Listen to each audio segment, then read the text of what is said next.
নমস্কার, দুপুর ঠিক আড়াইটে চলে এসেছি আমি অয়ন। নিউজ 18 বাংলা একেবারে আগামী 1.5 ঘন্টা আমার সঙ্গে থাকবেন, কারণ ভোটের বাজার তো গরম।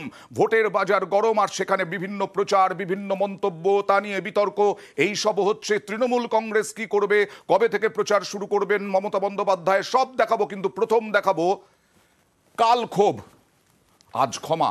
কোথায়? সন্দেশখালিতে। দেখুন, সন্দেশখালিতে গতকাল রেখা পাত্রর বিরুদ্ধে প্রার্থীকে মানছি না, মানব না, এই পোস্টার নিয়ে মহিলারাই দাঁড়িয়েছিলেন। আজকে তারা ক্ষমা চাইছেন। কেন? কথা বলবো প্রতিনিধি অনুপমের সঙ্গে। অনুপম, হঠাৎ করে 24 ঘন্টার মধ্যে এই ভোলবদল কেন? কি জানা যাচ্ছে এর পেছনে কারণটা কি?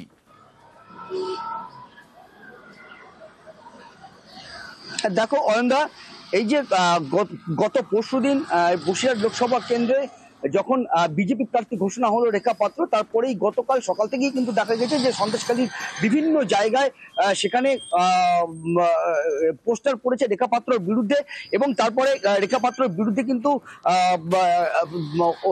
বিক্ষোভ দেখিয়েছে গ্রামের মহিলারা। তাদের যেটা দাবি ছিল যে এই রেখা পাত্রকে তারা চায় না, কোনো মতেই তারা বিজেপির প্রার্থী হিসেবে চায় না। কিন্তু আজকে 24 ঘন্টা কাটতে না কাটতেই কিন্তু একদম পুরো ভোল বদল। সেখানে কিন্তু যারা বিক্ষোভ দেখিয়েছিল তারাই কিন্তু আজকে হাত জোর করে কিন্তু ক্ষমা চাইছে। তারা বলছে যে আমাদেরকে তৃণমূলের থেকে আমাদেরকে ভুল বোঝানো হয়েছিল, ভুল বুঝিয়ে রেখাপাত্রের বিরুদ্ধে আমাদেরকে বিক্ষোভে সামিল করা হয়েছিল। এরপরে যদি তৃণমূলের কেউ যদি আমাদেরকে বোঝাতে আসে তাহলে বোঝানো হয়েছিল। তারা বলছেন ভুল বোঝানো হয়েছিল। ভুল বুঝিয়েছিলেন কারা? সবই এতক্ষণে ভুল বুঝলেন, তারপরে ক্ষমা চাইলেন। কেন ভুল বুঝলেন তারা, এবং তারপরে তারা পোস্টার নিয়ে দাঁড়িয়ে গেলেন? কি বলছেন দেখুন। গতদিনে যে ভিডিওটা হয়েছে তার জন্য আগে আমি রেখার কাছে ক্ষমা চাইছি। আমাদেরকে ভুল বোঝানো হয়েছিল, অন্য কোনো পার্টির থেকে আমাদেরকে ভুল বোঝাচ্ছিল। ভুল বোঝানোর পরে এটা করেছি। আজকের রেখার কাছে আমরা ক্ষমা চাইছি, রেখা যাতে আমাদের ক্ষমা করে দেয়। কালকের সত্যি আমাদের ভুল হয়েছে, অন্য কারোর কথায় এটা আমাদের করা উচিত হয়নি। আচ্ছা, ভুল তো বুঝলেন, কিন্তু কারা ভুল বুঝিয়েছিল, কোন পার্টি ভুল বুঝিয়েছিল, আর ভুল বোঝালেন, এত কিছু হওয়ার পরে সঙ্গে সঙ্গে রেখাপাত্রের বিরুদ্ধে তারা ক্ষোভ দেখাতে শুরু করলেন? অনুপম।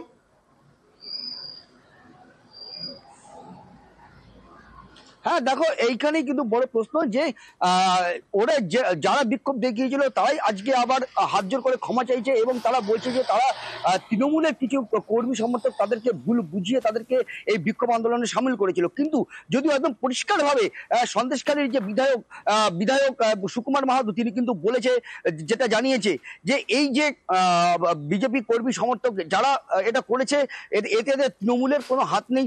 তৃণমূল এখানে বিক্ষোভ দেখাতে যায়নি। বিক্ষোভ দেখিয়ে যে বিজেপি কর্মী সমর্থকরা, তাহলে এখানে তৃণমূলের কেন কোনো রকম এর ভেতরে কোনো রকম ইন্ধন নেই। আর আজকে যে আবার হাত জোর করে যেটা ক্ষমা চাইছে, এটা পুরোটাই নাটক। আমি আসবো, পুরোটাই নাটক। তৃণমূল বিধায়ক সুকুমার মাহাতোর সঙ্গে আমরা কথা বলেছিলাম, কি বললেন দেখুন। বিজেপির লোকরা তো বিক্ষোভ করেছিল, সে ভুল বোঝাক আর ঠিক বোঝাক, বিক্ষোভ তো তৃণমূলের লোক করেনি, বিজেপির লোকরাই করেছিল। তাদের অভিযোগ যে তৃণমূলের ভুল, কত মানুষ স্বতঃস্ফূর্ত বিক্ষোভ, সবাই বুঝে গেছে। এই এখন আবার নাটক শুরু করেছে আর কিছু। এটাকে নাটক বললেন তৃণমূল বিধায়ক সুকুমার মাহাতো। গতকাল আমাদের অবশ্যই দায় গতকাল কি ঘটেছিল একবার আপনাদেরকে মনে করিয়ে দেওয়া। দেখুন গতকাল কি ঘটেছিল।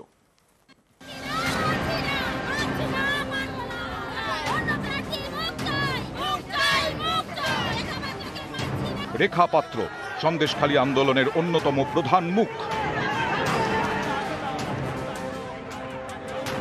কয়েকদিন আগে এই রেখাপাত্রই পথে নেমেছিলেন, সন্দেশখালীতে বিক্ষোভ দেখিয়েছিলেন, হয়ে উঠেছিলেন আন্দোলনের অন্যতম মুখ। তিনি এবার ভোটের ময়দানে বসিরহাটে বিজেপির মুখ। মাননীয় নরেন্দ্র মোদীজিকে, ওনাকে অসংখ্য ধন্যবাদ। উনি আমার মতো একজন গ্রাম্য মহিলাকে প্রার্থী করার জন্য সন্দেশখালী বসিরহাট জেলার সর্বদাই ওই মা বোনেদের পাশে থাকবো। বসিরহাট লোকসভা কেন্দ্রের মধ্যে পড়ে সন্দেশখালী।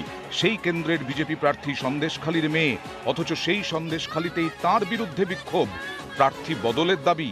সোমবার সকালে সন্দেশখালীর পাত্রপাড়া ত্রিমোহিনী এলাকায় পড়ে পোস্টার। কিন্তু কেন? আমরা সবাই আন্দোলন করেছি, কিন্তু আমরা রেখা পাত্রকে চাই না। আমরা আমাদের মধ্যে আরো আন্দোলনকারী আরো ভালো আছে, তাদের মধ্যে তাও হোক, রেখা পাত্রকে আমরা চাই না। এগুলো একটুখানি সবার সঙ্গে পরামর্শ করা উচিত ছিল, যেহেতু আন্দোলন সবাই মিলেই করেছে, নিশ্চয়ই একা কিছু করতে পারেনি। এটা সাধারণ নাটক হয়েছিল সন্দেশখালীতে, তো এই নাটকের মাস্টারমাইন্ড বিজেপি ছিল। এখন যারা অরিজিনাল কর্মী তারা এই প্রার্থী হওয়ার জন্য বিক্ষুব্ধ, কারণ এরা কোনদিন দলটা করেনি, এদেরকে দিয়ে নাটক করিয়েছিল এরা, তাই প্রার্থী হওয়ার জন্য মানুষের ক্ষোভ। বসিরহাট জেলা বলুন, সন্দেশখালা, পুরো আমার সব মা বোনেরা আমার সাপোর্টে আছেন। কিছু টিএমসির ছোট ছোট চুনোপুটি আছে, ওরা তো বিক্ষোভ দেখানোর জন্য তো ওনারা রেডি আছেন। যেহেতু আমি সন্দেশখালির ভিতরে নেই, আমি গেলে ওনাদের সামনে দাঁড়ালে পরে ওনারা ঠিক হয়ে যাবে। হয়তো ওনারা এটার ভুল স্বীকার করবেন, আমি এটাই চাইবো, আর সত্যের পথেই চলুক। একটা 5টা আঙ্গুল সমান হয় না। যারা বলেছেন তারা যদি আমাদের শুভানুদ্দায়ী হয় আমরা কথা বলে নেব। এর পিছনে যে তৃণমূলের কেউ কেউ নেই সেটাও তো মানে বোঝা যাচ্ছে না। তাকে অনুমোদন দিয়েছেন স্বয়ং কেন্দ্রীয় নেতৃত্ব। স্বাভাবিকভাবে রেখাপাত্র ওখানে লড়বে। 24-এর লোকসভা ভোটে সন্দেশখালীকে বারবার হাতিয়ার করছে বিজেপি। এই হাতিয়ারে শান দিতে এবার সন্দেশখালীর মহিলাকেই প্রার্থী করল পদ্ম শিবির। বিজেপির বাজি রেখাপাত্র। রবিবার এই ঘোষণা হয়। তারপর সোমবারই সন্দেশখালীতে রেখাপাত্রর বিরুদ্ধে ক্ষোভ। দেখুন, এরকম দাবি অনেক সময় ওঠে, কারণ অনেকেরই ইচ্ছে থেকে প্রার্থী হওয়া।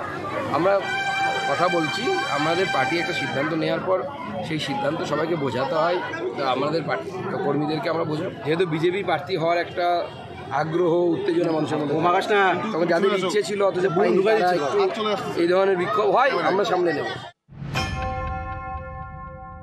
বিজেপির যদি মনে করে যে রাজনৈতিক ফায়দা নেবেন, এটা খুবই দুর্ভাগ্যজনক। রেখা দেবীকে যদি প্রতীকী হিসেবে, প্রত্যেকের রাষ্ট্রপতিকে প্রতীকী হিসেবে তার অবধি যদি সীমাবদ্ধ রাখে, তাহলে এটা খুবই দুর্ভাগ্যজনক। তারা দলিত আদিবাসীর উপরে যেভাবে অত্যাচার সারা ভারতবর্ষে করেছে, চরম অপমান। এটা রেখা দেবী জানুক। ভারতীয় জনতা পার্টির যে আসল চিত্র, এটা সকলেই জানা উচিত। নিউজ 18 বাংলা। শুনলেন রেখাপাত্র কি বললেন। গতকাল বলেছিলেন তারা হয়তো ভুল বুঝবেন, আজকে ভুল বুঝে হঠাৎ করে ক্ষমাও চেয়ে বসলেন।